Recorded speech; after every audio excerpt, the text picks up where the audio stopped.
BNP chairperson Begum Khaleda Zia তিনি রমজানের পর মানে ধরে নেওয়া হয় যে আগামী এপ্রিলের মাঝামাঝি তিনি দেশে ফিরছেন। দীর্ঘ বছর পর তিনি তার নিজের পরিবারের সদস্যদের নিয়ে একটা ঈদ করতে পারবেন। যতদিন সুস্থ ছিলেন, জেলের বাইরে ছিলেন, তিনি রেগুলারলি শেষ সময়টা এসে ইস্কাটনের লেডিস ক্লাবে তিনি দলীয় নেতাকর্মীদের সাথে তিনি শুভেচ্ছা, মূলত বেগম খালেদা জিয়ার ঈদ বলতেই ছিল দলীয় নেতাকর্মীদের সাথে, তাদের সাথেই সময় কাটানো এবং বিশিষ্টজনদের সাথে।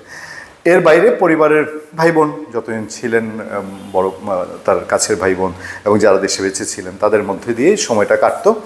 কিন্তু একান্ত পরিবার পরিজন, এক সন্তান চলে গেছেন দুনিয়ার মায়াত্যাগ করে, আরেকজন আছেন কিন্তু তাদের কাউকে সে পাওয়া যায়নি। সবশেষ বছরখানেক আগে তার ছোট ছেলের বউ তার সঙ্গে শর্মিলা রহমান ঈদটি করেছেন। এবার স্বাভাবিকভাবে তিনি তার ছেলের সঙ্গে, বড় ছেলের সঙ্গে, নাতি নাতনির সঙ্গে ঈদ করে ফিরবেন। তবে তারেক রহমানের দেশে ফেরাটা নিয়ে বিএনপি ঝেড়ে কাটছে না। কেন কাটছে না, এখানে অনেক প্রশ্ন আসছে। বিএনপির দিক থেকে বলা হয়েছে যে তিনি ফিরলে নিরাপত্তার সমস্যা হতে পারে। আদতে কি তাই?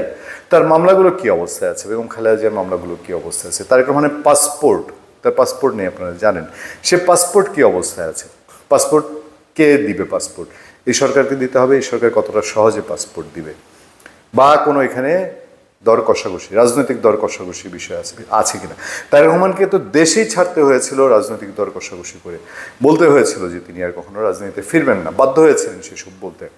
যাই হোক, এরকম নানান ইকুয়েশনের মধ্যে আরও একটা জিনিস খুব সহজ, যে এখন পর্যন্ত বেগম জিয়া এবং তারেক রহমানের নামে কতগুলো মামলা রয়ে গেছে, বাকি আছে আর কতগুলো, অসংখ্যগুলো ডিসমিস হয়ে গেছে। তেমন একটি রিপোর্ট আছে আমাদের সামনে। খালেদা জিয়া ও তারেক রহমানের নামে এখনও যেসব মামলা বহাল, সাবেক প্রধানমন্ত্রী বিএনপি চেয়ারপারসন খালেদা জিয়ার নামে 2টি এবং বিএনপির ভারপ্রাপ্ত চেয়ারম্যান তারেক রহমানের নামে এখন 4টি মামলা বহাল আছে। এর মধ্যে খালেদা জিয়ার নামে কুমিল্লা একটি হত্যা এবং একটি বিস্ফোরক মামলা, বিস্ফোরণ মামলা রয়েছে। আর তারেক রহমানের নামে রয়েছে দুদকের করা জ্ঞাত আয় বহির্ভূত সম্পদ অর্জন, সম্পদের তথ্য গোপনের মামলা, মানি লন্ডারিংয়ের মামলা এবং ঢাকার বাইরে 2টি মানহানির মামলা। মানহানির মামলা এর মধ্যে গাজীপুরে একটা ডিসমিস হয়েছে।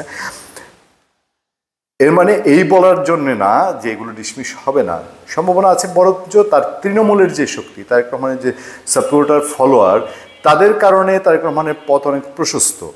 বিগত সেনা সমর্থিত 111 সরকার এবং পতিত স্বৈরাচার আওয়ামী লীগ সরকারের সময় খালেদা জিয়ার বিরুদ্ধে সারা দেশে এখন পর্যন্ত 37টি এবং তার ছেলে বিএনপি ভারপ্রাপ্ত চেয়ারম্যান তারেক রহমানের বিরুদ্ধে সারা দেশে 83টি মামলা করা হয়।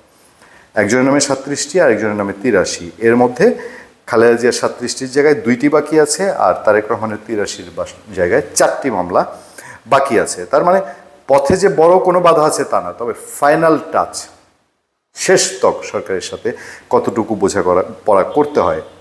ইতিমধ্যে খালেদা জিয়ার 35টি, তারেক রহমানের 79টি মামলা নিষ্পত্তি হয়েছে। মামলাগুলোর মধ্যে অনেকগুলো খারিজ এবং কিছু মামলায় খালাস দেওয়া হয়। মামলা চলার মতো উপাদান না থাকায় কয়েকটি মামলা থেকে অব্যাহতি দেওয়া হয়েছে। আর বাড়তি বসে বোধহয় আপনাদের জানানোর প্রয়োজন নেই, আপনার রিপোর্টগুলো থেকে জেনে নেবেন।